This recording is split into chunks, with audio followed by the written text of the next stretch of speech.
அலைக்கும் வரஹ்மத்துல்லாஹி வபரகாத்துஹு.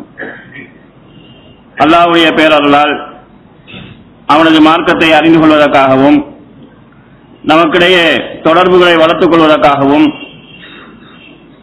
பரஸ்பரம் தௌவா ரீதியான ஒத்துழைப்புகளை வளர்த்துக் கொள்வதற்காகவும் எங்களுடைய ஈமானை ஒளிவூட்டிக் கொள்வதற்காகவும் இந்த சபையிலே நாங்கள் திரளாக வந்து ஒன்று குழுமியிருக்கிறோம். இந்த நிகழ்ச்சியில் முஸ்லிம் உலகு எதிர்நோக்குகின்ற சவால்கள் என்கிற தலைப்பிலே உரையாற்றுமாறு நான் பணிக்கப்பட்டிருக்கிறேன். இந்த தலைப்பின் கீழ் இப்படி ஒரு தலைப்பு தேவைதானா என்பது குறித்தும், இஸ்லாமிய உம்மத் வரலாறு நெடுகிலும் சவால்களை எதிர்கொள்ளக்கூடிய ஒரு உம்மத் தான், அதிலே முஸ்லிம் சமுதாயத்துக்கு நலவு இருக்கிறது என்பது குறித்தும், இன்று இஸ்லாமிய உலகிலே குறிப்பாக அரபு நாடுகளிலே மக்கள் எழுச்சி என்கிற பெயரிலும் ஜனநாயகத்தை மக்கள் நோக்கி நகர்கிறார்கள் என்கிற பெயரிலும் நடைபெறக்கூடிய இந்த புரட்சிகள், அதனோடு தொடர்பான சில செய்திகளையும் இந்த உரையிலே உங்களோடு நான் பகிர்ந்து கொள்ளலாம் நினைக்கிறேன். அன்பின் சகோதரர்களே, இன்றைய குத்பா உரையில் ஒற்றுமை சம்பந்தமாக பேசப்பட்டது. அதற்கு பிறகு அல்லாஹ்வுடைய ரஹ்மத்தை பெறுவது சம்பந்தமாக பேசப்பட்டது. இதுபோன்று ஏதாவது இபாதத்தோடு சம்பந்தப்பட்ட அல்லது இஸ்லாமிய அடிப்படை கொள்கையோடு சம்பந்தப்பட்ட ஒரு தலைப்பை நாங்கள் பேசலாம். அப்படி இருக்கின்ற போது முஸ்லிம் உலகு எதிர்நோக்குகின்ற சவால்கள் குறித்து தனியான ஒரு தலைப்பிலே பேச வேண்டுமா? அப்படி பேசுவதனால், நானோ நீங்களோ பேசுவதனால் இந்த புரட்சிகளோ அல்லது இந்த சவால்களோ மங்கிவிடப் போவதும் இல்லை, மறைந்துவிடப் போவதும் இல்லை. இப்படி எதற்காக நாங்கள் ஒரு தலைப்பெடுத்து பேச வேண்டும் என்கிற ஒரு கேள்வி எழலாம். முதலில் இஸ்லாத்தை பொறுத்தளவில் நாங்கள் மார்க்க விவகாரங்களை படித்துக் கொள்வதும் அறிந்து கொள்வதும் எப்படி கட்டாயமோ, அதே போன்று உலகத்தில் எங்களை சூழ என்ன நடக்கிறது என்பதையும் நாங்கள் படித்துக் கொள்ள வேண்டும் என்பதை எமக்கு மார்க்கம் சொல்லித் தருகிறது. இதற்கு குர்ஆனில் இருந்தும் சுன்னாவில் இருந்தும் ஒவ்வொரு ஆதாரத்தை சுருக்கமாக சொல்லலாம் நினைக்கிறேன். நீங்கள் அல் குர்ஆனை எடுத்து பார்த்தால் அதிலே அர்-ரூம் என்ற ஒரு அத்தியாயம் இருக்கிறது, 30வது அத்தியாயம். ரூம் என்று சொன்னால் உரோமர்கள் என்பது அர்த்தம். உரோமர்கள் என்கிற பெயரிலே தனியான ஒரு அத்தியாயம் குர்ஆனில் இருக்கிறது. இதை அல்லாஹ் தஆலா சொல்வதற்கு பாகமா ஒரு நபியினுடைய வரலாறை சொல்லி இருக்கலாம். ஆனால் உரோமர்களை பற்றி தனியான ஒரு அத்தியாயம் சொல்லப்படுகிறது. அந்த அத்தியாயத்தினுடைய ஆரம்பத்திலேயே அல்லாஹ் தஆலா ஒரு தகவலை, ஒரு வரலாற்று தகவலை சொல்கிறான். அலிஃப் லாம் மீம் ஊலிபத்திர் ரூம். அலிஃப் லாம் மீம், உரோமர்கள் வெற்றி கொள்ளப்பட்டு விட்டார்கள், உரோமர்கள் தோற்று விட்டார்கள். ஃபீ அத்னல் அர்லி வஹும் மின் பாதி கலபியும் சயகலபூன். தன் தூரத்தில் இருக்கின்ற பாரசீக நாட்டை சேர்ந்த பாரசீக அரசினால் உரோமர்கள் தோற்கடிக்கப்பட்டு விட்டார்கள். ஆனால் ஃபீ பித்இ சினீன், சில குறிப்பிட்ட வருடங்களுக்குள் இந்த உரோமர்கள் மீண்டும் பாரசீகர்களை வெற்றி கொள்வார்கள் என்று அல்லாஹ் தஆலா சொல்கிறான். இப்போது உரோமர்கள் பாரசீகர்களால் வெற்றி கொள்ளப்பட்டிருக்கிறார்கள். 2 பேருக்கும் இடையிலே நடந்த சண்டையிலே பாரசீகம் வென்றிருக்கிறது, உரோமர்கள் தோற்றுவிட்டார்கள். அல்லாஹ் என்ன சொல்கிறான் என்று சொன்னால், இன்னும் சில வருடங்களுக்குள் உரோமர்களுக்கும் பாரசீகர்களுக்கும் இடையிலே யுத்தம் நடக்கும், அந்த யுத்தத்திலே உரோமர்கள் வெற்றி பெறுவார்கள் என்று அல்லாஹ் தஆலா சொல்கிறான். 2 நாட்டுக்கிடையிலே நடந்த சண்டையிலே ஒரு நாடு வெற்றி பெற்று இன்னொரு நாடு தோற்றது பற்றியும், குறிப்பிட்ட சில காலங்களுக்கு பிறகு மீண்டும் ஒரு யுத்தம் நடக்கப் போகிறது என்பது பற்றியும் குர்ஆன் சொல்கிறது. அந்த ரசூல் ஸல்லல்லாஹு அலைஹி வஸல்லம் வாழ்ந்த காலத்தில் நடந்த ஒரு நிகழ்ச்சியை அல்லாஹ் தஆலா தனியான ஒரு அத்தியாயமாக குர்ஆனில் சொல்லியிருப்பதை நாங்கள் பார்க்கிறோம். இதற்கு ஹதீஸிலே நாங்கள் இன்னொரு செய்தியை சொல்லலாம். நபி ஸல்லல்லாஹு அலைஹி வஸல்லம் அவர்கள் மக்காவிலே முஸ்லிம்களுக்கு எதிரான சதிகள் அதிகரித்து முஸ்லிம்கள் கொடுமைகளை சந்திக்கிற சந்தர்ப்பத்தில் மக்காவில் இருக்கக்கூடிய முஸ்லிம்களை வேறொரு தேசத்துக்கு அனுப்ப முயற்சி செய்தார்கள், பாதுகாப்பதற்காக. அப்போது பிரபலமாக இருந்த 2 நாடுகள் தான், வல்லரசுகள் தான், ரோமமும் பாரசீகமும். நபி ஸல்லல்லாஹு அலைஹி வஸல்லம் அப்படி ஒரு நாட்டை அனுப்புவதற்கு தேர்ந்தெடுக்கவில்லை. அபசாவுக்கு போங்கள், நீங்கள் அபிசீனியாவுக்கு போங்கள் என்று ரசூல் ஸல்லல்லாஹு அலைஹி வஸல்லம் சொன்னார்கள். அப்படி சொன்னதற்கு ஒரு ரசூல் ஸல்லல்லாஹு அலைஹி வஸல்லம் அரசியல் அறிவு காரணமாக இருந்தது. சொல்லிவிட்டு நபி ஸல்லல்லாஹு அலைஹி வஸல்லம் என்ன சொன்னார்கள் என்று சொன்னால், நீங்கள் அபிசீனியாவுக்கு போங்கள், அங்கு ஒரு ஆட்சியாளர் இருக்கிறார், அவர் நீளமான ஆட்சியாளர், தன்னிடம் அடைக்கலம் கோருகின்றவர்களுக்கு அடைக்கலம் கொடுப்பவர், அவர் எங்களுடைய மதத்தை சாராதவர் என்றாலும் நியாயமாக நடக்கக்கூடியவர், நீங்கள் அங்கு போனால் பாதுகாப்பாக இருக்கலாம் என்று சொல்லி நபி ஸல்லல்லாஹு அலைஹி வஸல்லம் அவர்கள் சஹாபாக்களில் சுமார் 72 பேரை அபிசீனியாவுக்கு அனுப்பி வைக்கிறார்கள். அங்கு ஒரு ஆட்சியாளர் இருக்கிறார், அவர் நீளமானவர், தன்னிடம் வரக்கூடியவர்களுக்கு அடைக்கலம் கொடுப்பார் என்ற தகவலை சொல்லித்தான் நபி ஸல்லல்லாஹு அலைஹி வஸல்லம் அவர்கள் அபிசீனியாவுக்கு அனுப்புகிறார்கள்.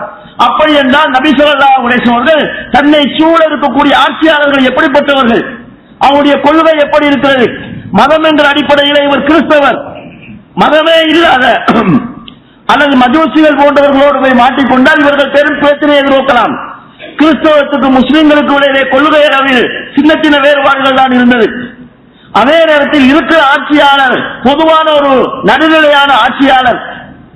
தூரத்தை வைத்து பார்த்தால், அதாவது ரோமத்துக்கோ பாரசீகத்துக்கோ அவர்கள் போயிருந்தால் தொடர்பே இல்லாமல் போயிருக்கும். அந்த சமுதாயத்தோடு சேர்ந்து கலைந்து போயிருப்பார்கள். ரொம்பவும் தூரம் இல்லாத ஒரு தேசத்தை தேர்ந்தெடுக்கிறார்கள், நியாயமான ஒரு ஆட்சியாளர் உள்ள தேசத்தை தேர்ந்தெடுக்கிறார்கள்.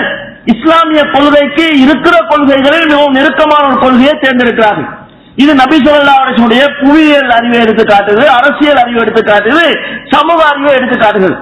அப்ப இந்த ஹதீஸை வைத்து பார்க்கின்ற போதும், ஏற்கனவே நான் சொன்ன குர்ஆன் வசனத்தை வைத்து பார்க்கின்ற போதும், எங்களை சூழ இருக்கக்கூடிய விவகாரங்களை அறிந்து கொள்வது என்கிறது மார்க்கத்தில் உள்ளது என்பதை நாங்கள் புரிகிறோம். இது அன்றைக்கு ரசூலுல்லாஹ் புரிந்து கொண்டார்கள், இன்றைக்கு அதை தொடர வேண்டிய பொறுப்பு முஸ்லிம் உம்மத்துக்கு இருக்குது என்பதை நாங்கள் புரிந்து கொள்ளலாம். அடுத்ததாக கண்ணியத்துக்குரிய சகோதரர்களே, முஸ்லிம் உம்மத் எதிர்நோக்குகின்ற சவால்கள் என்று சொன்னால் அந்த சவால்களை முழுமையாக பேசுவது என்னுடைய உரையினுடைய நோக்கம் அல்ல. உரைக்கு தலைப்பிட்டதற்கான காரணமும் அண்மை காலமாக ஏற்பட்டு வருகின்ற இந்த அதாவது அரசியல் கொந்தளிப்பு நிலைதான் காரணம். முதலில் இஸ்லாத்தை பொறுத்தளவில் என்று இஸ்லாம் பிரச்சாரம் செய்யப்பட்டதோ அன்றிலிருந்து அதுக்கு சவால்களும் ஆரம்பித்து விட்டது. சவால்களுக்கு மத்தியில் வளர்ந்ததுதான் இஸ்லாம். அந்த நிலை தொடர்ந்து நீடிக்கும் என்று அல்லாஹ் தஆலா சொல்கிறான். வலன் தர்லா அன்கல் யஹூது வலன் நஸாரா ஹத்தா தத்தபிய மில்லத்தஹும். நபியே, இந்த யஹூதிகளோ நஸ்ரானிகளோ நீங்கள் அவர்களுடைய மார்க்கத்தை பின்பற்றுகின்ற வரைக்கும் உங்களை அங்கீகரிக்கப் போவது கிடையாது. நீங்க போய் யூதனா போயிட்டீங்கன்னு சொன்னா அவங்க அங்கீகரிப்பாங்க, நீங்க போய் கிறிஸ்தவரா மாறினீங்கன்னா அங்கீகரிப்பாங்க. மூன்றாவது ஒரு நிலையை அவங்க அங்கீகரிக்க போவதே கிடையாது. இதை அல்லாஹ் தஆலா சொல்லி மிக தெளிவாக குர்ஆனில் சொல்லி காட்டுகிறான். எனவே அந்த நிலை தொடர்ந்து இருந்து கொண்டுதான் இருக்கும். இன்றைக்கும் அந்த சமுதாயங்கள் எங்களை அங்கீகரிக்க போவது கிடையாது. நாங்க நீளமா நடந்தாலும் சரி, அநியாயமா நடந்தாலும் சரி, அவங்களுக்கு எதிர நலவு இருக்கிறதோ அதைத்தான் அவங்க பார்ப்பார்கள் என்ற அம்சத்தை அல்லாஹ் தஆலா சொல்லி காட்டுகிறான்.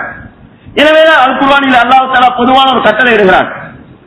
யா அய்யுஹல்லதீன ஆமனு, விசுவாசிகளே, லா தத்தகிதுல் யஹூத வன் நஸாரா அவுலியா, யஹூதிகளையும் நஸ்ரானிகளையும் உங்களுடைய நண்பர்களாக அல்லது பாதுகாவலர்களாக உற்ற துணைவர்களாக நீங்கள் எடுத்துக் கொள்ளாதீர்கள். பாதுகும் அவுலியாவும் பால், உங்களை எதிர்க்கிற விஷயத்திலே அவர்களில் சிலர் சிலருக்கு துணையாக இருக்கிறார்கள். உண்மையை சொல்ல போனால் இந்த யூதர்களுக்கும் கிறிஸ்தவர்களுக்கும் இடையிலே தான் பெரிய பகை இருக்க வேண்டும். ஏனென்றால் நாங்கள் மூசா நபியை முழுமையாக ஏற்றுக்கொள்கிறோம், ஈசா நபியையும் ஏற்றுக்கொள்கிறோம். ஈசா அலைஹிஸ்ஸலாம் அல்லாஹ்வுடைய அருளால் அல்லாஹ்வுடைய குதிரத்தால் பிறந்தவர்கள் நம்புகிறோம். யூதர்கள் விபச்சாரத்தில் பிறந்தவர்கள் சொல்கிறார்கள். ஈசா அலைஹிஸ்ஸலாத்தை நாங்கள் ரசூல் என்று சொல்கிறோம், யூதர்கள் பொய்யர் என்று சொல்கிறார்கள். அவர் நிறைய அற்புதங்கள் செய்தார் என்று நாங்கள் சொல்கிறோம், யூதர்கள் அவர் செய்ததெல்லாம் சூனியம் என்று சொல்கிறார்கள். ஈசா அலைஹிஸ்ஸலாத்துடைய தாயாரை பத்தினி என்று நாங்கள் சொல்கிறோம், சுவர்க்கவாசி என்று சொல்கிறோம், அவர்கள் விபச்சாரி என்று சொல்கிறார்கள். இவ்வளவு முரண்பாடு அவர்களுக்கு இருக்கிறது. உண்மையில் சொல்ல போனால் கிறிஸ்தவ சமுதாயம் எங்களை அரவணைக்க வேண்டும், யூத சமுதாயம் எங்களை அரவணைக்க வேண்டும். வரலாற்று அதுக்கு சாதகமாகத்தான் இருக்கிறது. ஆனால் எங்களை எதிர்க்கிற விஷயத்திலே அவர்கள் ஒருவருக்கொருவர் துணையாக இருக்கிறார்கள் என்று அல்லாஹ் தஆலா சொல்லிவிட்டு சொல்கிறான். வமை யதவல்லஹும் மின்கும் ஃபஇன்னஹும் மின்ஹும், உங்களில் யார் அவர்களை உற்ற துணையாக எடுத்துக் கொள்கிறார்களோ, உங்களில் யார் அவர்களை தங்களுடைய அவுலியாக்களாக நேசர்களாக எடுத்துக் கொள்கிறார்களோ அவர்களும் அவங்களை சேர்ந்தவங்க தான். நான் முஸ்லீம் என்று சொல்லிக் கொண்டு அவனை எனது அவளி வழியாக எடுத்துக்கொள்ள முடியாது, அப்படி எடுத்தால் நானும் அவனை சேர்ந்தவன் என்று அல்லாஹ் தஆலா சொல்கிறான். கண்ணியத்துக்குரிய சகோதரர்களே, இன்றைக்கு இருக்கக்கூடிய எல்லா முஸ்லீம் நாடுகளுடைய நிலையம் இந்த சிக்கலுக்குதான் இருக்கு. அவர்களில் தங்கி வாழ்கிற ஒரு நிலை இருக்கிற காரணத்தினால் விரும்பியோ விரும்பாமலோ அவர்களை தங்களது அவுளியாக்களாக எடுத்துக் கொண்டிருக்கிறார்கள். பின்னால் வரக்கூடிய வசனம் ஒரு செய்தியை சொல்கிறது. அந்த மனநிலை தான் இன்றைக்கு எல்லா முஸ்லீம் ஆட்சியாளர்களுடைய கையிலும் இருக்குது. அந்த மனநிலை தான் இருக்குது. அல்லாஹ் தஆலா சொல்கிறான்,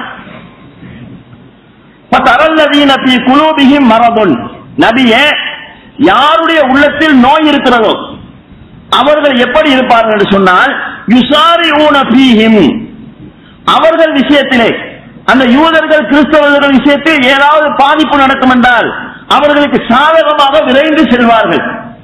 காரணம் என்ன சொல்வார்கள் என்று சொன்னால், யகூலூன நஹ்ஸா அன் துஸீபனா தாயிரத்துன், நாங்க இப்படி அவங்க விஷயத்துல பணிஞ்சு போகல என்று சொன்னா எங்கள் மீது ஒரு தாக்குதல் தொடுக்கப்படும் என்று நாங்கள் பயப்படுகிறோம் என்று சொல்வார்கள் என்று அல்லாஹ் தஆலா அன்றைக்கு வாழ்ந்த முனாஃபிக்குகளை பத்தி சொல்கிறான்.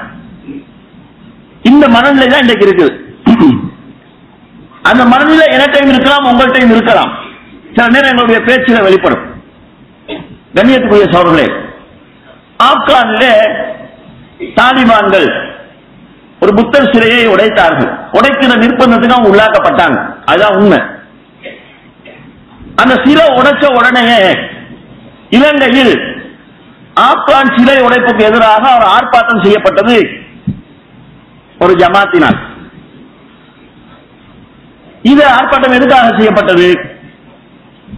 இந்த பயன்தான். நம்ம இப்படி அவங்க விஷயத்துல இறங்கி போகலன்னு சொன்னா அவங்க நம்ம எங்களுக்கு ஒரு எட்டை கொண்டு நடக்கும். அந்த ஆப்கான் சிலை உடைப்பு நடந்து சில தினங்களுக்குள் RSS இந்தியாவில் குர்ஆன் பிரதிகள் பத்த வைக்கப்பட்டு காலிலே போட்டு மிதிக்கப்பட்டது. அதுக்கு நமக்கு ஆர்ப்பாட்டமோ எதிர்ப்போ தெரிவிக்க மனசு வரல. ஆனா சிலை உடைப்புக்கு எதிராக பகிரங்கமாக கொழும்புடைய ஆர்ப்பாட்டம் என்று சொன்னால் அடிப்படையில் எங்களுடைய மனசுல இந்த நோய் இருக்கிறது தான் இது காரணம்.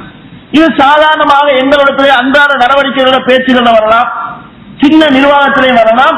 இதே மனநிலை பெரிய பெரிய ஆட்சியாளர்கள் இருக்குது. இந்த நோய் இருக்கிற காரணத்தினால் நாங்கள் அந்நியர்களுடைய பல்வேறுபட்ட தாக்குதல்களுக்கும் இழிவுகளுக்கும் ஆளாகி வருகிறோம். இதிலே ஒரு நலவு இருக்கிறது. கண்ணியத்துக்குரிய சகோதரர்களே, அல்லாஹ் தஆலா உஹது யுத்தம் நடந்ததுக்கு பிறகு இறக்கிய வசனம், முஸ்லிம்கள் எல்லாம் பாதிக்கப்பட்டு போயிருக்கிறார்கள். 70 பேர் கொல்லப்பட்டு விட்டார்கள். இருக்கிற சஹாபாக்கள் பலருடைய கை இல்லை காது இல்லை என்கிற நிலை. இந்த நிலையிலே நபி ஸல்லல்லாஹு அலைஹி வஸல்லம் ஒரு குர்ஆன் வசனம் இறங்குகிறது. அந்த வசனத்திலே அல்லாஹ் தஆலா என்ன சொல்கிறார் என்றால், முஸ்லிம்களே உங்களுக்கு அவர்களால் ஒரு காயம் ஏற்பட்டது என்றால் உங்கள் மூலமாக அவர்களுக்கு ஒரு காயம் ஏற்பட்டிருக்கிறது. உஹதுல தோத்தோன்னு சோர்ந்து போயிடாதீங்க, பத்ர்ல நீங்க வென்றிருக்கிறீர்கள் என்று அல்லாஹ் தஆலா சொல்கிறான். தில்கல் அய்யாமு நுதாவிலுஹா பைனன் நாஸ், காலச்சக்கரத்தை நாங்கள் மனிதர்களுக்கு மத்தியில் மாற்றி மாற்றி தான் கொண்டு வருவோம், ஒரே முஸ்லிம்களுக்கு வெற்றி என்று நாங்கள் கொண்டு வர மாட்டோம் என்று அல்லாஹ் தஆலா சொல்லிவிட்டு ஒரு ஆறுதல் சொல்கிறான்.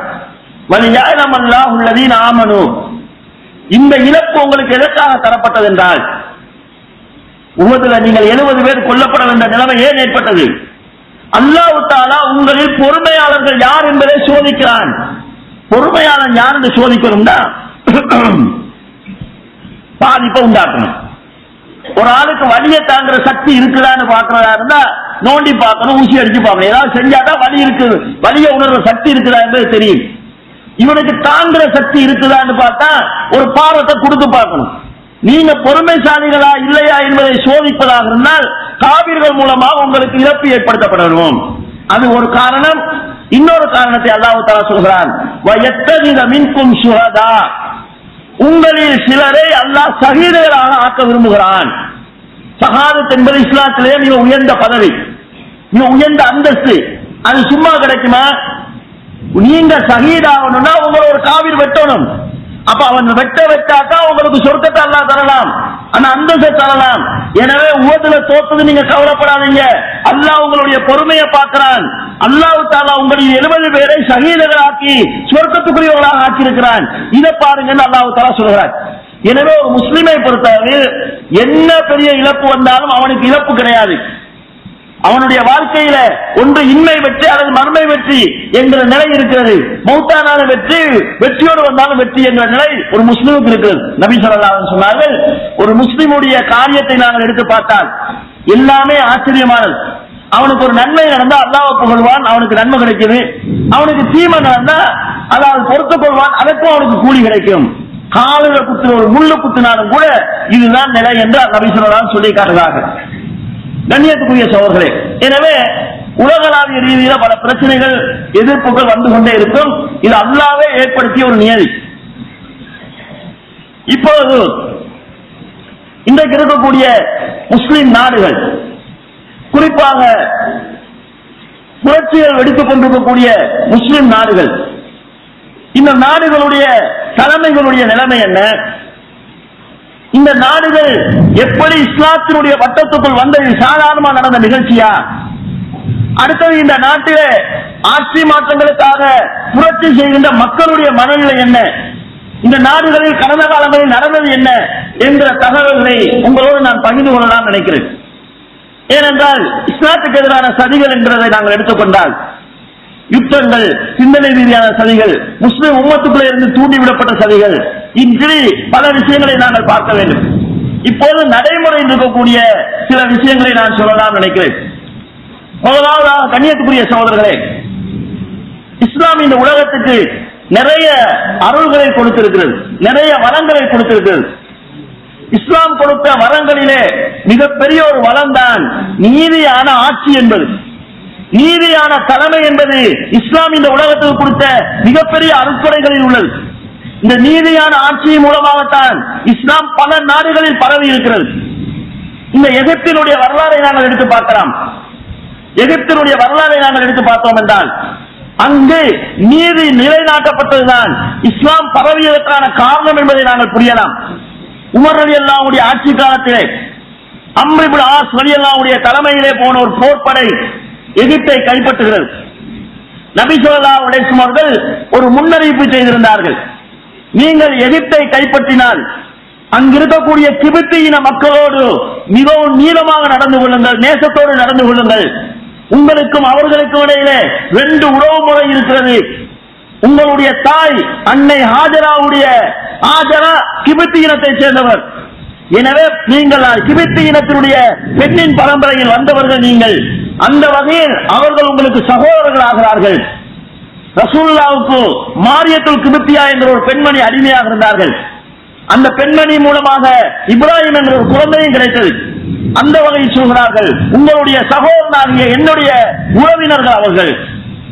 எனவே எகிப்தை நீங்கள் கைப்பற்றினால் அவர்களோடு மிகவும் மென்மையாக நடந்து கொள்ளுங்கள் என்று சொன்னார்கள். எகிப்து முஸ்லிம்களால் கைப்பற்றப்படுகின்ற போது உரோமர்களுடைய கட்டுப்பாட்டில் இருந்தது. உரோமர்களுக்கு கீழே எகிப்தால் கிபித்தி மக்கள் அடிமைகள் போன்று வாழ்ந்து வந்தார்கள். முஸ்லிம்கள் போருக்கு போகிறார்கள். உரோம ஆட்சியை பாதுகாப்பதற்காக கிபித்திகளும் முஸ்லிம்களுக்கு எதிராக போராடுகிறார்கள். போரிலே முஸ்லிம்கள் வெற்றி பெற்றார்கள். உரோம மன்னன் தப்பிச் சென்று விட்டார்கள். இப்போது கிபித்திகள் முஸ்லிம்கள் வசம் இருக்கிறார்கள். இந்த ஒரு ஹதீஸை சஹாபாக்கள் நடைமுறைப்படுத்துகிறார்கள். கிபித்தி மக்களோடு சகோதர உணர்வோடும் மைத்திர உணர்வோடும் பழகுகிறார்கள். கிபித்தி மக்கள் முஸ்லிம்களை பார்க்கிறார்கள், போராளிகள். அவர்கள் ராணுவ வீரர்கள் மட்டுமல்ல, ரசூலுல்லாஹ்விடத்திலே படித்த சஹாபாக்கள். அவருடைய பண்பாட்டை பார்க்கிறார்கள், பழக்க வழக்கத்தை பார்க்கிறார்கள். இதே நேரத்திலே அரபு நாட்டு முஸ்லிம்களை பொறுத்தளவில் தண்ணி வளத்தை கண்ணால் காணாதவர்கள். எகிப்து கைப்பற்றப்பட்டதும் எகிப்தில் இருக்கக்கூடிய நைல் நதியை பார்ப்பதற்காகவும் அந்த நைல் நதி ஓதத்தை வாழ்வதற்காகவும் அரபில் நாட்டிலிருந்து வந்த சஹாபாக்கள் பலரும் எகிப்திலே தங்குகிறார்கள்.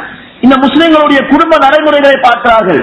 பார்த்தவர்கள் இவ்வளவு நல்ல மக்களுடன் தான் நாங்கள் போராடினோம் என்று தாங்களாக வந்து முஸ்லிம்களோடு இணைந்து கொண்டது மட்டுமில்லாமல் உரோமர்களுக்கு எதிராகவும் போராட ஆரம்பித்தார்கள் என்று நாங்கள் பார்க்கிறோம். முஸ்லிம்கள் அந்த இடத்திலே நிலைநாட்டிய நீதியான ஆட்சியின் மூலமாக இஸ்லாம் அங்கு பரவியது.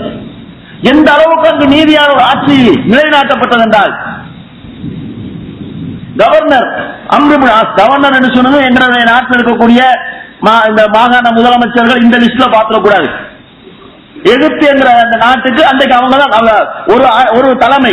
உமர் அல்லாஹ்வுடைய ஆட்சிக்கு கீழே ஒவ்வொரு நாட்டுக்கும் தனி கவர்னர்கள். அம்ர் இப்னு ஆஸ் ரலியல்லாஹு அவர்கள் எகிப்தினுடைய கவர்னர். அவருடைய மகனுக்கும் சாதாரண ஒரு குடிமகனுக்கும் இடையில் ஒரு பிரச்சனை வருகிறது. கவர்னருடைய மகன் சாதாரண குடிமகனுக்கு அடித்து விடுகிறார் சவுக்கால். இதெல்லாம் ஒரு சாதாரண விஷயம். எங்களை பொறுத்தளவு ஒரு ஜனாதிபதி மகனோடு முரண்படுகிற அளவுக்கு எந்த நாட்டிலும் யாருக்கும் துணிச்சல் வராது. அப்படி வர வேண்டுமாக இருந்தால் அவர்களுக்கு பின்னாலும் பெரிய ஒரு அரசியல் பின்னணி இருக்க வேண்டும். இந்த ஒரு நிகழ்ச்சிக்காக அந்த மனிதர் நேராக உமர் ரலியல்லாஹு வருகிறார். வந்து சொல்கிறார், கவர்னருடைய மகன் என்னை தாக்கிவிட்டார் என்று. நபி உமர் ரலியல்லாஹு அவர்கள் கவர்னருக்கும் கவர்னருடைய மகனுக்கும் உடனே மதீனாவுக்கு வர சொல்கிறார். சாதாரண ஒரு குடிமகனுக்கு நீதி கொடுப்பதற்காக கவர்னரும் கவர்னருடைய மகனும் தலைநாட்டுக்கு வர அழைக்கப்படுகிறார்கள். அவங்க வாராங்க. உமர் ரலியல்லாஹு கேட்கிறாங்க,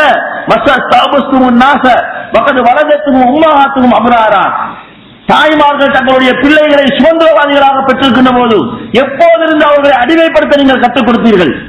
எப்போது நீங்கள் இப்படி ஒரு அடிமைத்தனத்தை உண்டாக்க கற்றுக்கொண்டீர்கள்? இவங்கெல்லாம் சுதந்திரமா பிறந்தவர்கள், அவர்களை அடிமைப்படுத்துகின்ற உரிமை உங்களுக்கு யார் வேண்டது என்று விசாரணை செய்துவிட்டு சவுக்கை கொடுத்து கவர்னருடைய மகனுக்கு அவருடைய வாப்பாவுடைய முன்னிலையை அடிக்க சொல்கிறார்கள்.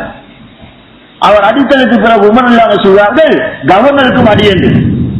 அந்த சாதாரண குடிமகன் சொல்கிறான், எனக்கும் கவர்னருக்கும் எந்த பிரச்சனையும் இல்லை, அடித்தது மகன், எனக்கு இவ்வளவு பெரிய ஒரு நீதி கிடைத்து விட்டது, கவர்னருக்கு நான் எதற்காக அடிக்க வேண்டும் என்று கேட்டார்கள். அப்போது உமர் ரலியல்லாஹு சொன்னார்கள், அவன் அடித்தது சவுக்கால் மட்டுமல்ல, என் பாப்பா ஒரு கவர்னர் என்கிற அந்த பதவியை வைத்து தான் அடித்திருக்கிறான் என்று அதற்கு நியாயம் சொல்கிறார்கள். கண்ணியத்துக்குரிய சோழர்களே, ஒரு சாதாரண குடிமகனுக்கு கொடுக்கப்பட்ட சுதந்திரம், முஸ்லிம் நாட்டிலே கொடுக்கப்பட்ட சுதந்திரம் இது. இவ்வளவு நீளமாக ஆட்சியின் மூலமாக இஸ்லாம் பரவிய நாடுகள் தான் இன்றைக்கு குமரிக் கொண்டிருக்கக்கூடிய நாடுகள். இந்த நாட்டிலே இருந்த ஆட்சியாளர்கள் இவர்களுடைய நிலைமை என்ன? 30 வருஷமா இருக்கக்கூடிய ஆட்சி என்கிறது இஸ்லாத்தின் பேரில் இருக்கக்கூடிய ஒரு அந்நிய ஆட்சி நடந்து கொண்டிருக்கு. ரஷ்யாவிலே, அதாவது ரஷ்யா துண்டுகளாக ஆகிற சந்தர்ப்பத்திலே பொஸ்னியாவிலேயும் செச்னியாவிலேயும் ரஷ்ய ராணுவம் பயங்கரமான கொடுமைகள் செய்து கொண்டிருந்தார்கள். தனியான அரிசி ஆலைகள் போன்ற இப்படி திறந்த இடங்களிலே பெண்களை போட்டு கூட்டு கற்பழிப்புக்கு உண்டாக்கினார்கள். எல்லாரையும் ஒன்றாக வைத்து கூட்டு கொலை முயற்சிகளில் ஈடுபட்டார்கள். இப்படி ரஷ்ய ராணுவத்தினால் பொஸ்னியா முஸ்லீம்களும் செச்னிய முஸ்லீம்களும் கொடுமைப்படுத்தப்பட்டுக் கொண்டிருக்கிற நேரத்தில் இந்த ஹுஸ்னி முபாரக் என்ன சொல்கிறார் என்றால், ரஷ்யா அதாவது செச்னியாவிலும் பொஸ்னியாவிலும் வளர்ந்து வருகின்ற தீவிரவாதத்தை முளையோடு கிள்ளி எறிய வேண்டும் என்று, முஸ்லீம்களை முளையோடு அழிக்க வேண்டும் என்று ரஷ்யாவுக்கு ஆலோசனை சொன்னவர் ஹுஸ்னி முபாரக். இது அவர் மட்டுமல்ல, இந்த நிலைமை அண்மையிலே ஈராக் அதாவது ஆப்கானுக்கு தாக்குதல் நடத்துவதற்கு முன்னால் பாகிஸ்தான் ஜனாதிபதி முஷர்ரப் அதுக்கு துணை போகிறார். காரணம் கேட்டால், நாங்கள் இதுக்கு ஒத்துழைக்கவில்லை என்று சொன்னால் பாகிஸ்தான் என்ற ஒரு நாடு இருந்த இடம் தெரியாமல் போய்விடும் என்று சொல்லி அதுக்கு ஒத்துழைப்பு கொடுக்கிறார். ஒரு காலத்திலே ரஷ்யா ஆப்கானை ஆக்கிரமித்திருந்தது. அப்போது ஆப்கான் பொதுமக்கள் ரஷ்யாவுக்கு எதிராக போராடி கொண்டிருந்தார்கள். இந்த சந்தர்ப்பத்திலே காலஞ்சென்ற ஜனாதிபதி சதாம் ஹுசைன் ரஷ்யாவுக்கு சப்போர்ட்டாக இருந்தார். கொல்லப்படுவது முஸ்லீம்கள். எந்த அளவுக்கு கொடூரமாக கொலை நடந்ததென்றால், ரஷ்ய ராணுவம் வருகிறது, விவசாயிகள் தோட்டத்திலே விவசாயம் செய்து கொண்டிருக்கிறார்கள், முஸ்லீம்களை போட்டு புல்டோசர்களில் போட்டு அரைக்கிறார்கள். அரைச்சி விட்டு சொல்கிறார்கள், இந்த இடத்திலே உருளைக்கிழங்கு விளைச்சல் செய்யுங்கள், மனித மாமிசத்துக்கு நன்றாக விளைச்சல் ஏற்படும் என்று. இந்த நிகழ்ச்சியை பார்த்துக் கொண்டிருந்த ரஷ்யாவுக்கு சாதகமாக இருந்த அதாவது சோசலிச சித்தாந்தத்தை கொண்டு வர வேண்டும் என்று ரஷ்யாவோடு இருந்து போராடிய முஸ்லீம்கள் சிலர் இந்த காட்சியை கண்டு உடனே அந்த இடத்திலே மாறி ரஷ்ய ராணுவத்தை ஷூட் பண்ணினார்கள் என்பது ஆப்கான் போராட்ட வரலாறு இருக்கு. இப்படி கொடூரம் நடந்து கொண்டிருக்கிற நேரத்தில் சதாம் ஹுசைன் ரஷ்யா ஆதரவாக இருந்தார்கள். இந்த அவருக்கு இஸ்லாம் என்பது பெருசாகவும் இருக்கவில்லை, முஸ்லீம் என்பது பெருசாக இருக்கவில்லை, அவர் பின்பற்றிய சோசலிசம் என்கிற கொள்கை தான் பெருசாக இருந்தது. இறந்து போனவரை பற்றி நாங்கள் குறை நடந்த நிகழ்ச்சியை சொல்கிறேன், அவரை பற்றி குறை சொல்ல வேண்டியதுக்காக இல்லை. ஏன்னா கலிமாவோட மௌத்தா இருக்கிறார், அல்லாஹ் தஆலா அவருக்கு அருள் செய்யணும். மௌத்தா நேரத்தோட கலிமாவோட மௌத்தாகக்கூடிய ஒரு வாய்ப்பு அல்லாஹ் தஆலா அவருக்கு கொடுத்திருக்கான். கடைசி மாற்றம் அது. கண்ணியத்துக்குரிய சகோதரர்களே, இப்படி முஸ்லிம் நாடுகளுடைய தலைமைகளை நாங்கள் எடுத்துக்கொண்டால் இஸ்லாத்துக்கு எதிரான ஒரு போக்கிலே போய்கொண்டிருக்கக்கூடிய சூழலை பார்க்கலாம். லிபிய ஜனாதிபதி இவர் பெரிய புரட்சியாளராக நாங்க பிறந்த காலத்திலிருந்து கேள்விப்படுறவர். ஆனால் இவருடைய ஆட்சியினுடைய நிலைமை என்ன? இலங்கையிலே ஒரு குற்றச்சாட்டு வந்தது.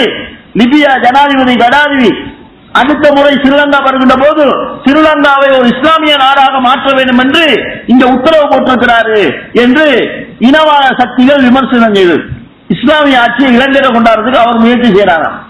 அங்கு உள்ள நிலைமை என்ன தெரியுமா?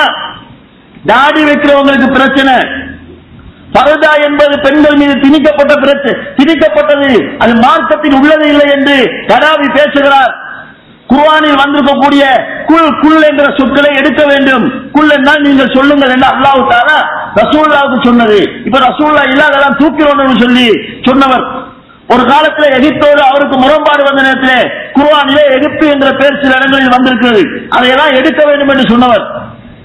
பலதார மனம் கூடாது என்று குர்ஆனுக்கு எதிராக பேசியவர். எகிப்து நாட்டிலே இஸ்லாமிய சிந்தனையோடு இருந்த மக்கள் ஒடுக்கப்பட்டார்கள். குறிப்பாக தௌஹீத்வாதிகளும் இக்வானிகளும் ஒடுக்கப்பட்டார்கள். எகிப்திலே 30 வருஷங்களுக்கு மேலாக, அதாவது லிபியாவிலே 30 வருஷங்களுக்கு மேலாக தௌஹீத் சிந்தனை உள்ள சலபி குரூப்பு சின்ன ஒரு குழு ஒன்று கடாவிக்கு எதிராக ஆயுத போராட்டத்தில் ஈடுபட்டு வந்தது. அண்மை காலத்தில் தான் பேச்சுவார்த்தை மூலமாக ஒரு நிதானமான முடிவு வந்தது. இந்த சலபிகளும் இகுவான்களும் கொடூரமான தாக்குதலுக்குள்ளான நிகழ்ச்சிகள் லிபியாவிலே நடந்து கொண்டிருக்கிறது. ஆனால் முஸ்லிம் உலகத்திலே இவர்கள் புரட்சியாளர்களாக பட்டம் பார்க்கப்படுகிறார்கள். ஆக இந்த நாடுகளுடைய தலைமைகளை நாங்கள் எடுத்துக்கொண்டால் கண்ணியத்துக்குரிய சோர்களே, இஸ்லாத்துக்கு எதிரான நிலைப்பாட்டு தான் இருக்கிறார். அவர்களுடைய நிலைமையெல்லாம் இஸ்லாத்தை சொல்லி எங்களுடைய ஆட்சியை தக்க வைக்க முடியுமா இருந்தால் இஸ்லாத்தை சொல்லி ஆட்சியை தக்க வைப்போம், இஸ்லாத்தை ஒடுக்கித்தான் எங்களுடைய ஆட்சியை தக்க வைக்க முடியுமா இருந்தால் இஸ்லாத்தை ஒடுக்கி ஆட்சியை தக்க வைப்போம் என்பதுதான் அவர்களுடைய நிலைமை. துனிசிய ஜனாதிபதி ஜைனுல் ஆபிதீன் பின் அலி இவர் ஒரு முஸ்லிம் நாட்டினுடைய ஜனாதிபதி. ஆனால் ரமலான் மாசத்திலே மக்கள் எல்லாம் நோன்பு பிடிக்கிற நேரத்திலே பகிரங்கமாக டிவியிலே வந்து சாப்பிடுவார். நான் நோம்பில்லை, நீங்களும் நோன்பு முடியுங்கள், நோன்பு என்பது இந்த நாட்டினுடைய பொருளாதாரத்துக்கு தடையாக அமையும், உற்சாகமாக வேலை செய்வதற்கு தடையாக அமையும் என்று வெளிப்படையாக குபுரை பேசியவர். அந்த நாட்டிலே ஒருவன் விபச்சாரம் செய்யலாம், 2ஆம் திருமணம் செய்வது பிரச்சனை. இவ்வளவுக்கு முஸ்லிம் இலங்கை போன்ற நாடுகளிலே எங்களுக்கு தனியார் சட்டம் என்ற அனுமதி இருக்கிறது. ஆணுக்கு பெண்ணுக்கு சொத்து பங்கீட்டில் பாகுபாடு கூடாது. இஸ்லாமிய சட்டத்திலே ஆணுக்கு 2 பங்கு, பெண்ணுக்கு 1 பங்கு. இது அநியாயம், ஆணுக்கும் பெண்ணுக்கும் சம பங்கு கொடுக்க வேண்டும் என்று சொல்கிறார். எங்களுடைய கவலை எல்லாம் என்னவென்று சொன்னால், இப்படியெல்லாம் சொல்ற நேரத்தில் ஒரு ஆர்ப்பாட்டம் எதிர்ப்பு கிளர்ச்சி செஞ்சிருந்தா இஸ்லாத்துக்காக செஞ்ச கிளர்ச்சியாக ஆகிருக்கு. அதுல மௌத்தா போனா இஸ்லாத்துக்காக உயிர் விட்டதாக இருந்திருக்கும். ஆனா இன்றைக்கு நடக்கக்கூடிய பிரச்சனை என்பது மார்க்கத்துக்காக உருவான பிரச்சனையே கிடையாது. அரசியலுக்காகவும் சுயநலத்துக்காகவும் வெறுமனே உணர்ச்சி வசத்துக்கு உட்பட்டு ஏற்பட்ட பிரச்சனைகள். அதுதான் நோக்கம், அடிப்படை பிழையாக இருக்கிறது. எந்த லட்சியமும் இல்லாத போராட்டங்களாக மாறி இருக்கிறது. கண்ணியத்துக்குரிய சகோதரர்களே, இந்த நாடுகள் முதலில் இந்த நாடுகளுக்கு பிரச்சனை ஏற்பட்டதுக்கான காரணம் என்ன, இந்த நாடுகளுடைய வரலாற்று பின்னணி என்ன, இதையும் நாங்கள் தெரிந்து கொள்ள வேண்டும். இதற்கு முன்னர் இந்த போராட்டத்தில் ஆரம்பம் எப்படி நடக்குது? வெளிப்படையான உலக செய்தி. துனிசியா சுதந்திரம் இருக்கிற நாடு. சுதந்திரம் என்று சொன்னால் நான் என்ன வேணாலும் தவறு செய்யலாம், ஆட்சிக்கு எதிராக மட்டும் பேச முடியாது, பேச்சு சுதந்திரம் கிடையாது. அங்கு பயங்கரமாக ஊழல் நடக்குது. அதனுடைய வெளிப்படையான அடையாளம் தான் நாட்டை விட்டு ஓடுகிற நேரத்திலே ஜனாதிபதியுடைய மனைவி 1.5 டன் தங்கத்தை கடத்தி கொண்டு போயிருக்கிறார். ஒரு ஜனாதிபதியுடைய மனைவி 1.5 டன் தங்கம் கடத்தி கொண்டு தனி பிளைட்ல. அப்ப இவ்வளவு, அதாவது ஒரு பெண்ணால செய்ய முடியுதுன்னு சொன்னால் எவ்வளவு ஊழல் நடந்திருக்கு என்பதற்கு இது அடையாளம். இந்த நாட்டிலே பல பட்டதாரிகள் வேலை இல்லாத பிரச்சனை இருக்கிறார்கள். அதிலே ஒரு இளைஞன் மரக்கறி வியாபாரம் செய்கிறான். அவனுடைய மரக்கறி தள்ளுவண்டி பறிமுதல் செய்யப்படுகிறது. அவன் பகிரங்கமாக தீக்குளிக்கிறான்.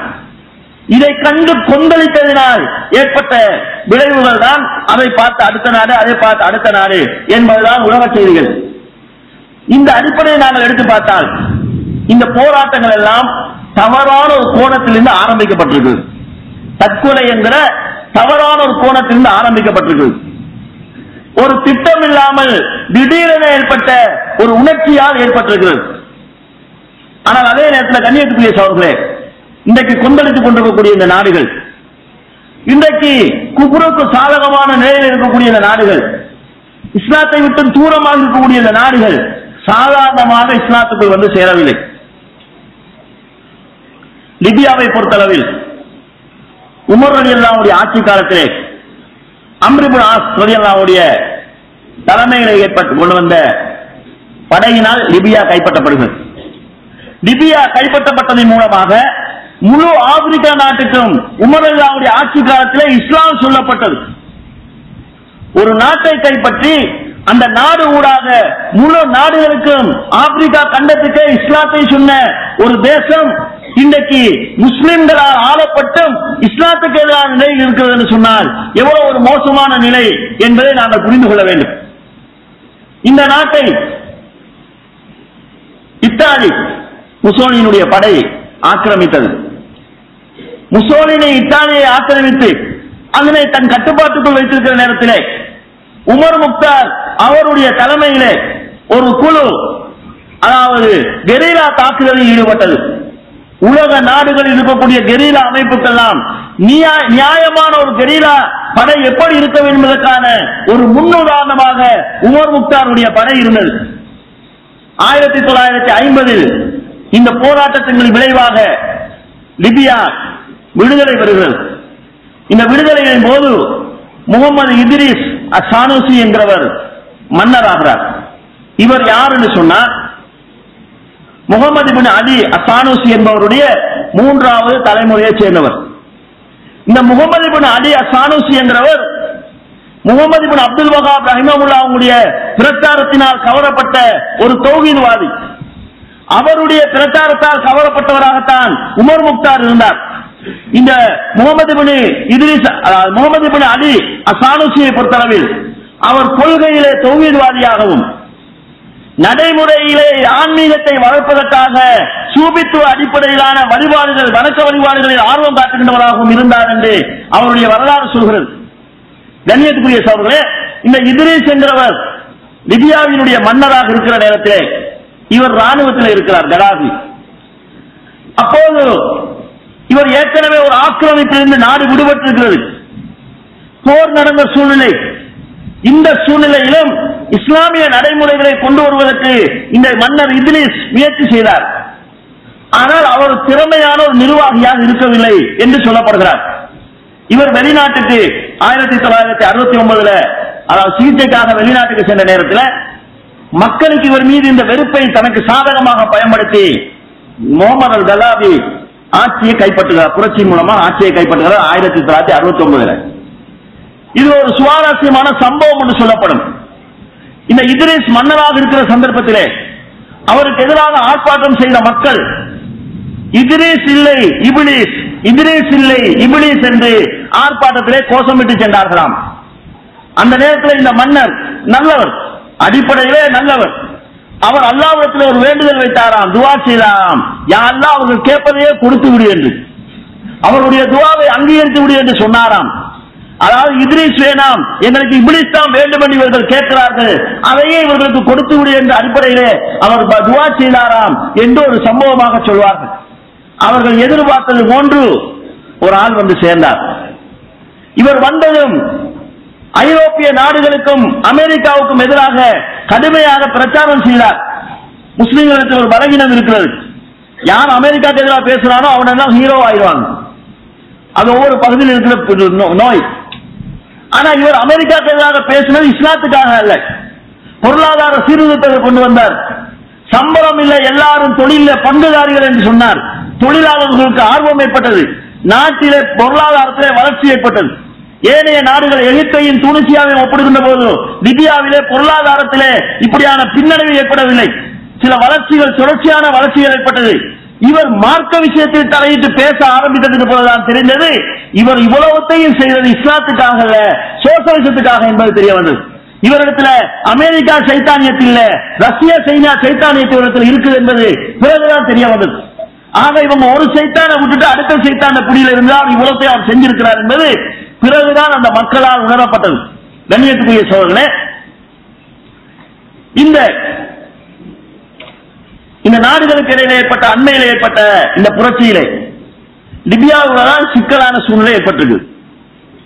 ஏன்னா மற்ற நாடுகள்ல புரட்சி நடக்கிற நேரம், எகிப்துல புரட்சி நடக்கிற நேரத்திலையோ துனிசியாவில் நடக்கிற நேரத்திலோ ஏனைய நாடுகள் உள்ளே வந்து தலை நுழைக்கவில்லை.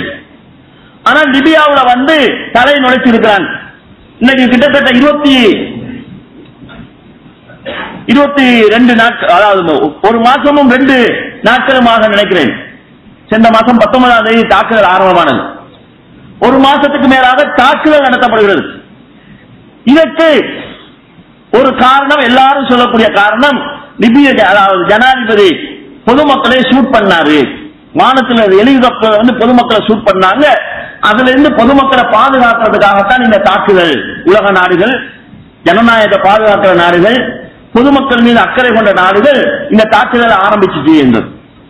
தாக்குதல் நேரடியாக லிபிய ஆதரவாளர்களுக்கு தான் நடத்தப்படுகிறது என்று செய்தி ஊடகங்கள் சொன்னது. தொடர்ச்சியான தாக்குதலில் லிபியாவுக்கு எதிராக யார் கிளர்ச்சி செய்கிறார்களோ அவர்கள் மீதே தாக்குதல் நடத்தப்பட்டது. அப்பதான் இவங்க அதாவது குறிப்பாத்து எப்படி சொல்றாங்க என்பது தெரிய வந்தது. இதை சொல்கின்ற போது ஒரு கதை நினைவுக்கு வருகிறது. அதாவது ஒரு பிச்சைக்காரன் வந்து ஒரு வீட்டிலே சாப்பாடு கேட்கிறான்.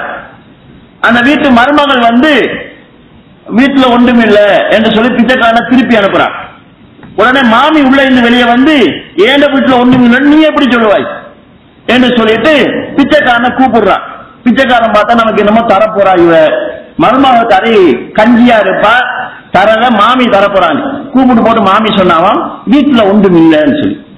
ஏன்னா என்னுடைய உண்மை, ஏண்ட வீட்டுல ஒன்றுமில்லைன்னு நான் தான் சொல்லுவேன், எப்படி மருமகள் சொல்லுவான்? இந்த மாதிரி ஒரு நிலை தான். கடாபிக்கு சுடுறதுக்கு அனுமதி இல்லை, நாங்க சுட்டுக்குவோம்.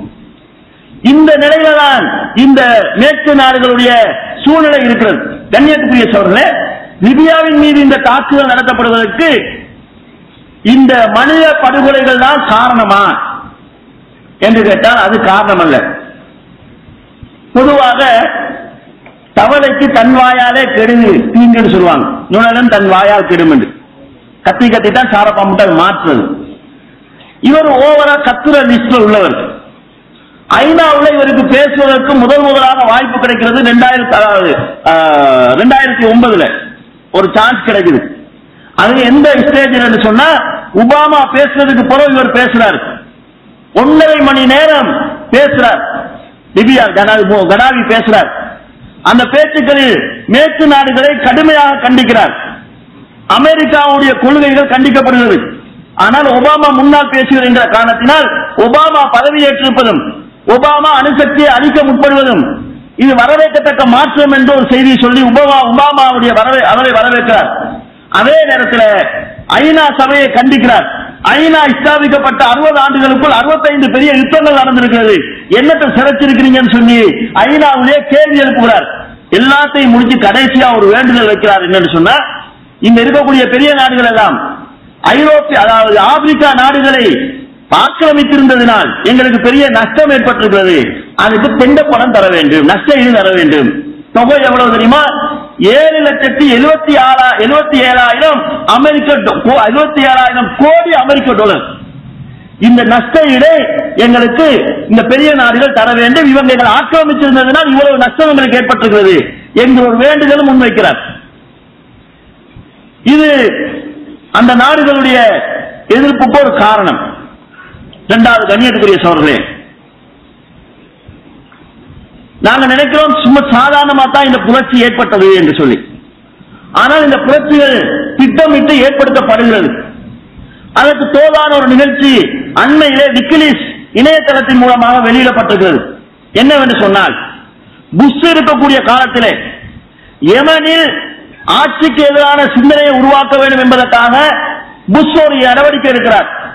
லண்டனிலே இயங்கக்கூடிய ஒரு தொலைக்காட்சி நிறுவனத்துக்கு $30 கோடி கொடுத்து யமனில் ஆட்சிக்கு எதிரான சிந்தனையை உருவாக்கக்கூடிய காட்சிகள், சித்திரங்கள், செய்திகள் ஒளிபரப்ப வேண்டும் என்று ஒரு வேண்டுதலோடு 30 கோடி அமெரிக்கன் டாலர் கொடுத்தார் என்கிற தகவலை விக்கிலீக்ஸ் அண்மையிலே வெளியிட்டிருக்கிறது. இது புஷ்ஷினுடைய காலத்திலே தருக, அதாவது பேச்சுகள் ஒரேடியாக வெடிப்பது கிடையாது.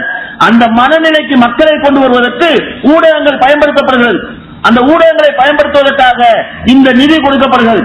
அதே நேரத்தில் யமனின் எதிர்கட்சி தலைவர்களுடன் நேரடியாக பேச்சுவார்த்தை நடத்தி அவருக்கும் நிதி உதவி கொடுக்கப்பட்டது. எதற்காக என்றால் ஆட்சிக்கு எதிரான சிந்தனை, மக்கள் மனநிலை மனமாற்றத்தை ஏற்படுத்த வேண்டும் என்பதற்காக என்ற ஒரு தகவலை அது வெளியிட்டிருக்கிறது. அந்த தகவலிலே அவங்க போட்டுக்கக்கூடிய மேலதிக தகவல் என்னவென்று சொன்னால், இப்படி செய்கின்ற அதே நேரத்தில் யமன் ஜனாதிபதிக்கு நிதி கொடுக்குது. நாங்க உங்களுடைய நண்பன் என்று காட்டிக்கொண்டு அதாவது உள்ளுக்குள்ள பிரச்சனை உண்டாக்குவதற்கான முயற்சியை செய்யறாங்கிறதை விக்கிலீக்ஸ் வெளியிட்டிருக்கு. இந்த நிகழ்ச்சிதான் லிபியாவில் நடந்தது. லிபியாவுடைய பிரச்சனையை நாம பார்க்க வேண்டிய இன்னொரு விஷயம் என்னன்னு சொன்னா, 2003 மார்ச் 19 தான் ஈராக் மீது தாக்குதல் தொடுக்கப்பட்டது.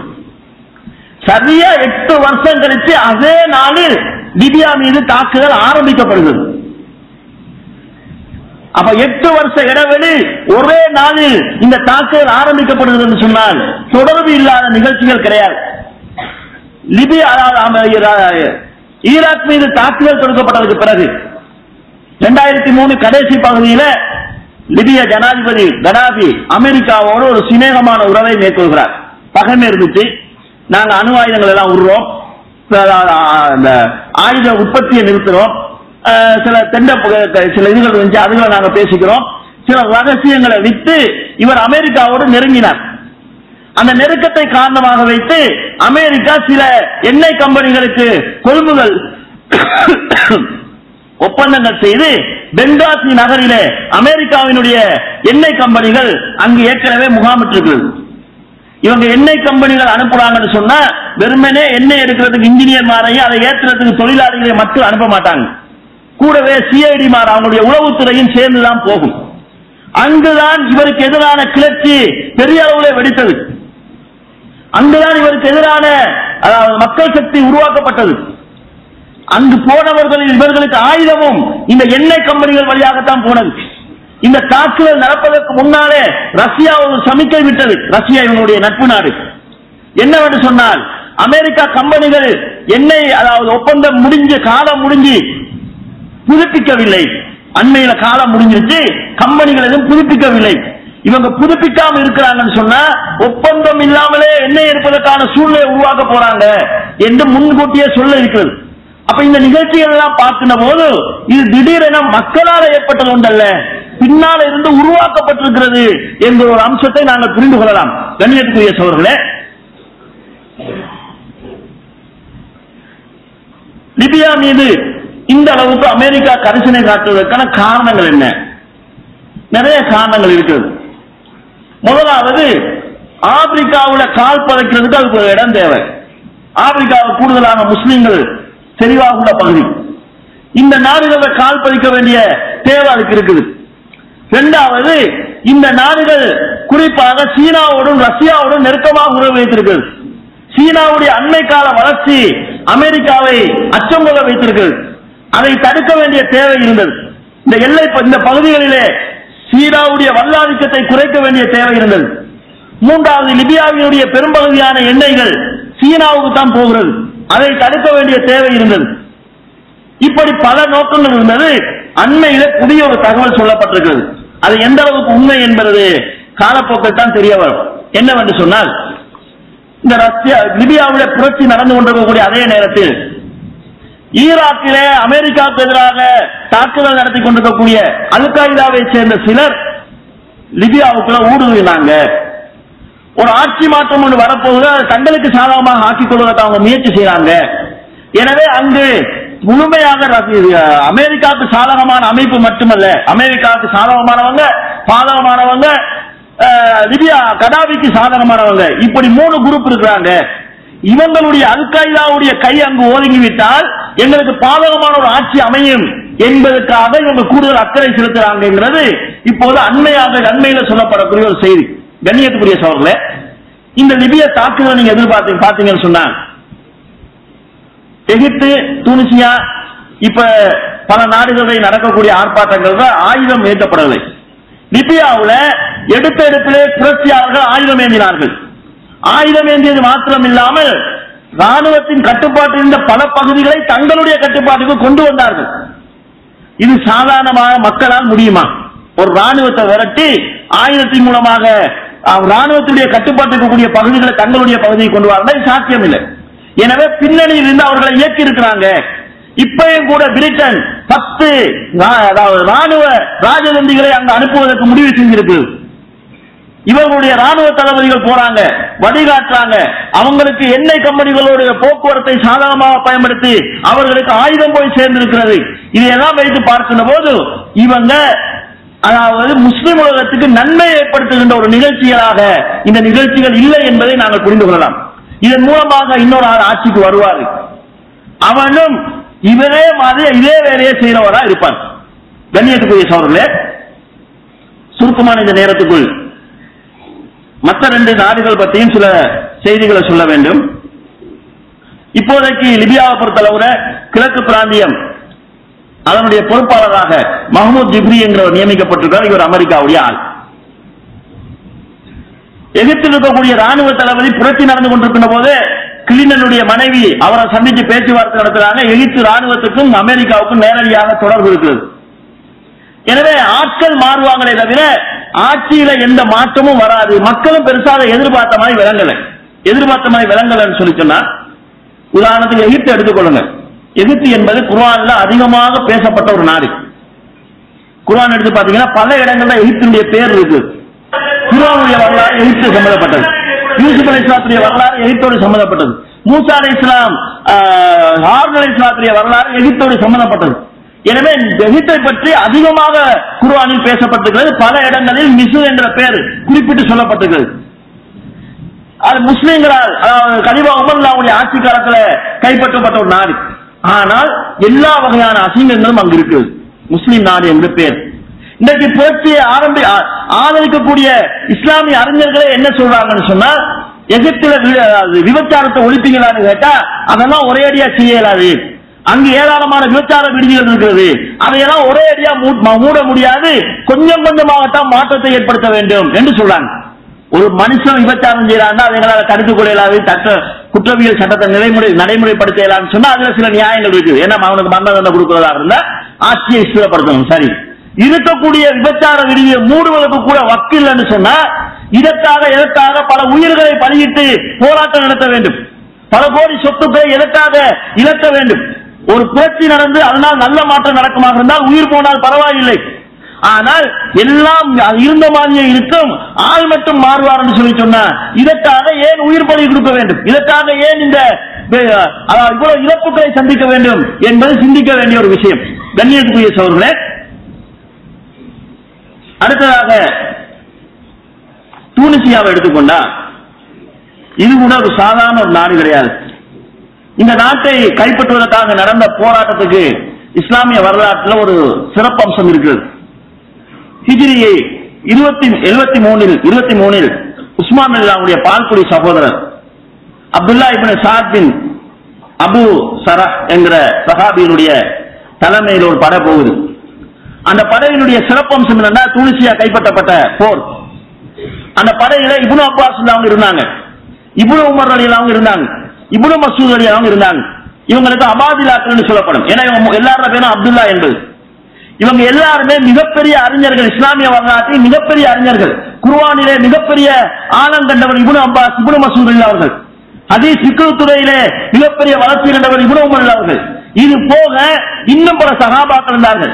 ஜாபர் ரலியல்லாஹுடைய மகன் அப்துல்லா இப்னு சுபைர் ரலியல்லாஹு அவர்கள், அம்ர் இப்னு ஆஸ் ரலியல்லாஹுடைய மகன் அப்துல்லா, இப்படி ஏராளமான அப்துல்லாக்கள் இருந்தார்கள். அப்துல்லா என்ற பெயருடைய பல சஹாபாக்கள் கலந்து கொண்ட போர் என்பதனால் இது அபாதிலா போர், அப்துல்லாக்கள் கலந்து கொண்ட போர் என்று இஸ்லாமிய வரலாற்றில் சிறப்பித்து சொல்லப்படுகிறது.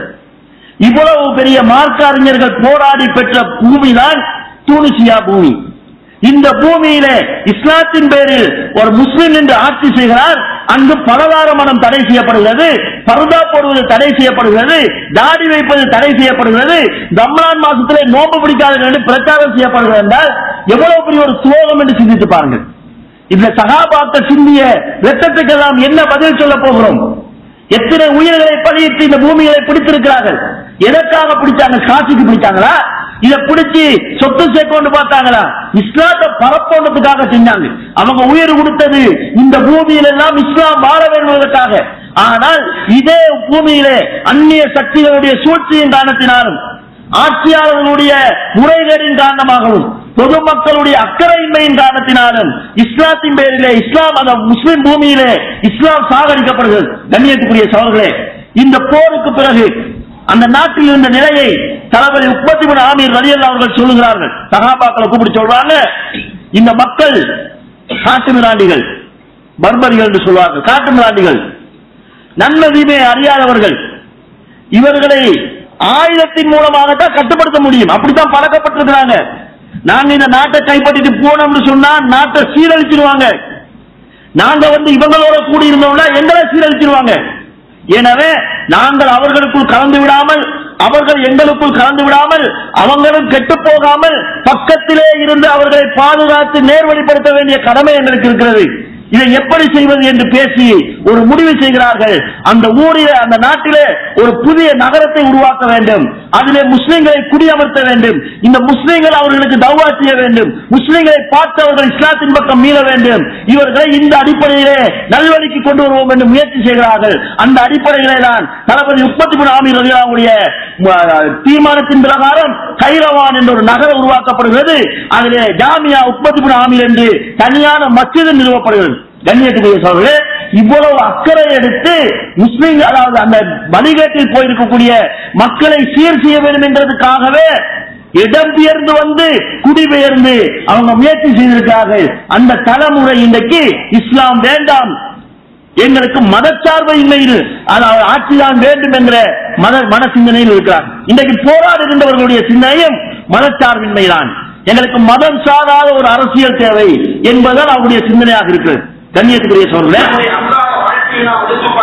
இந்த நாட்டினுடைய வரலாற்றை நாங்கள் எடுத்து பார்த்தால் பல காலங்களிலே இந்த நாட்டை ஆயுதத்தின் மூலமாக கைப்பற்றுவதற்கு அந்நிய சக்திகள் முயற்சி செஞ்சிருக்கிறாங்க. ஹிஜ்ரி 7ஆம் நூற்றாண்டில் சிலுவை மன்னன் 9ஆம் லூயி என்கிறவன் இந்த நாட்டை கைப்பற்றுவதற்கு முயற்சி செய்கிறான். அதில் தோல்வி அடைகிறார்கள். 10ஆம் நூற்றாண்டில் ஸ்பெயினுடைய 5ஆம் சார்ஸ் மன்னன் இந்த நாட்டை தாக்குறாங்க. அந்த நேரத்தில் உஸ்மானிய ஆட்சியாளர்கள் அவங்களை வீழ்த்தி அதை தங்களுடைய கட்டுப்பாட்டுக்கு தக்க வைத்துக் கொள்கிறார்கள். இதே போல 1665 பிரான்ஸ் இந்த நாட்டின் மீது குண்டு தாக்குதல் நடத்தி அதாவது அதை கட்டுப்படுத்த கொண்டு வர முயற்சிக்கிறாங்க. அழிவு ஏற்படுகிறது. ஆனால் அதை கட்டுப்படுத்திக் கொள்ள முடியவில்லை. 1982 பிரான்ஸ் மீண்டும் தாக்கி இந்த நாட்டை தனது கட்டுப்பாட்டுக்குள் கொண்டு வருகிறது. அப்ப நீண்ட காலமாக இந்த நாட்டை தங்கள் கட்டுப்பாட்டுக்குள் கொண்டு வருவதற்காக தீய சக்திகள் முயற்சி செஞ்சிருக்கிறாங்க. 1882 அது அவங்களுக்கு சாத்தியமாகிறது. 75 சுமார் 75 வருடங்கள், 3/4 ஆண்டு வருடங்கள் அந்த நாடு அவர்களுடைய கட்டுப்பாட்டில் இருந்தது.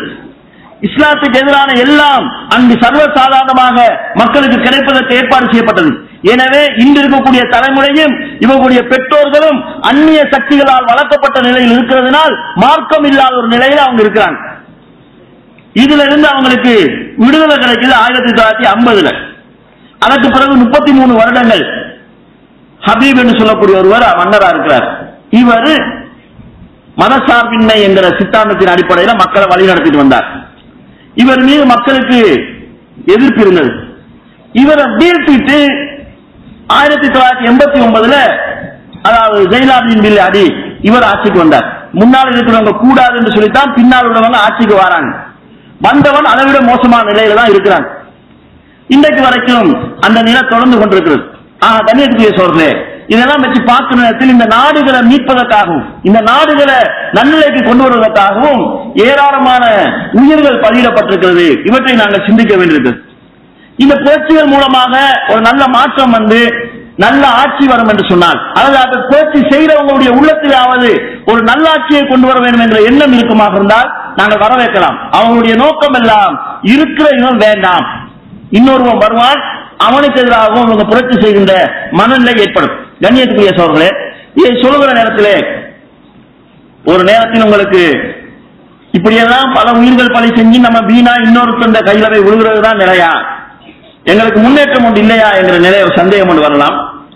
கண்ணியத்துக்குரிய சோழர்களே, ரசூலுல்லாஹ்வுடைய ஹதீஸ்களை வைத்து பார்க்கின்ற போது இந்த பிரச்சனை இன்னும் பெரிய அளவுல உருவெடுக்கக்கூடிய காலம் வரும் என்பதை நாங்கள் பார்க்கலாம். நபி ஸல்லல்லாஹு அலைஹி வஸல்லம் சொன்னார்கள், மனஅத்தில் இராக்கு திர்ஹமஹா வ கபீஸஹா. ஈராக் தனது நாணயத்தையும் தனது அளவை நிறுவை தானியத்தையும் தடுத்துக் கொண்டால், வ மனஅத்தி ஷாம், சிரியாவும் தனது நாணயத்தையும் தனது அளவை நிறுவனங்களையும் தடுத்துக் கொண்டால், வ மனஅத்தி மிஸ்ர், எகிப்தும் தனது நாணயத்தையும் தனது அளவை நிறுவையும் தடுத்துக் கொண்டால், உத்தும் மின் ஹைது பதத்தும், நீங்க எங்கிருந்து ஆரம்பிச்சீங்களோ அங்கேயே போய் சேருவீங்க. உத்தும் மின் ஹைது பதத்தும், நீங்க எங்கிருந்து ஆரம்பிச்சீங்களோ அங்கேயே போய் சேருவீங்க. நீங்க எங்கிருந்து ஆரம்பிச்சீங்களோ அங்கேயே போய் சேருவீங்க என நபி ஸல்லல்லாஹு அலைஹி வஸல்லம் கூறியதாக சஹீஹ் முஸ்லிமிலே ஹதீஸ் இடம்பெற்றிருக்கிறது. இந்த ஹதீஸிலே ஒரு அற்புதம் இருந்துச்சு, அதை நாங்க எல்லாரும் கண்டுட்டோம். அது என்னன்னு சொன்னா, நபி ஸல்லல்லாஹு அலைஹி வஸல்லம் இந்த ஹதீஸை சொல்கிற சந்தர்ப்பம் மக்கா மதீனாவுக்குள்ள தான் இஸ்லாம் இருக்குது. ஆனால் ஈராக், ஷாம், மிஸ்ர் இதெல்லாம் இஸ்லாத்தின் மட்டத்துக்குள் வரும் என்கிறதை நபி ஸல்லல்லாஹு அலைஹி வஸல்லம் சொல்றாங்க. அது நடந்திருக்கிறது. எனவே இது ஒரு அற்புதம்.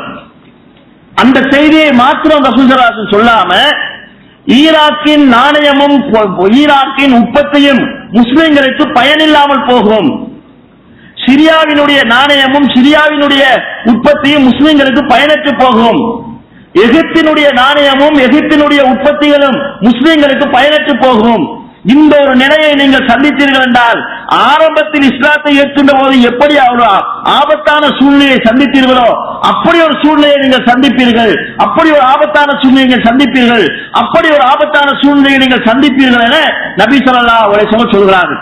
இந்த ஹதீஸை அறிவிக்கக்கூடிய அபூ ஹுரைரா ரலியல்லாஹு அன்ஹு சொல்கிறார்கள், ஷஹீத அலா ஸாலிக ரஹ்மு அபீ ஹுரைரா வ தமுஹு, இது நடக்கும் என்பதற்கு அபூ ஹுரைராவின் சதையும் இரத்தமும் சாட்சியாக இருக்கிறது என அபூ ஹுரைரா ரலியல்லாஹு அன்ஹு சொல்கிறார்கள். கண்ணியத்துக்குரிய சகோதரர்களே, ஈராக்கினுடைய நாணயம் முஸ்லிம் உலகத்துக்கு பயனற்று போனது. ஈராக்கின் விளையக்கூடிய எண்ணெய் வளம் என்பது முஸ்லிம் உலகத்துக்கு பயனற்று போனது. ஈராக் எவ்வளவு செல்வ செழிப்பு மிக்க நாடு, நீர் வளம் உள்ள நாடு, அதனுடைய விவசாயம் என்பது முஸ்லிம் உம்மத்துக்கு பயனற்று போனது. எண்ணெயை கொடுத்து சாப்பாடு வாங்கி ஏழ்மை நிலையில் இருக்கக்கூடிய நிலைக்கு ஈராக் சென்றிருக்கிறது. சிரியாவுக்கும் இது போன்ற ஒரு நிலை ஏற்படும். சிரியா என்று சொல்வது இன்றைக்கு இருக்கக்கூடிய சிரியா மாத்திரமல்ல, இன்றைக்கு இருக்கக்கூடிய சிரியா, ஜோர்தான், பலஸ்தீன், இது மூன்றும் ரசூலுல்லாஹ்வுடைய காலத்தில் சிரியா. இன்றைக்கு பாகிஸ்தான், இந்தியா, பங்களாதேஷ் மூணு நாடு. இது கொஞ்ச காலத்துக்கு முன்னால மூணு ஒரே நாடு. அந்த காலத்துல இந்தியான்னு சொன்னா எல்லாம் சேர்ந்தது.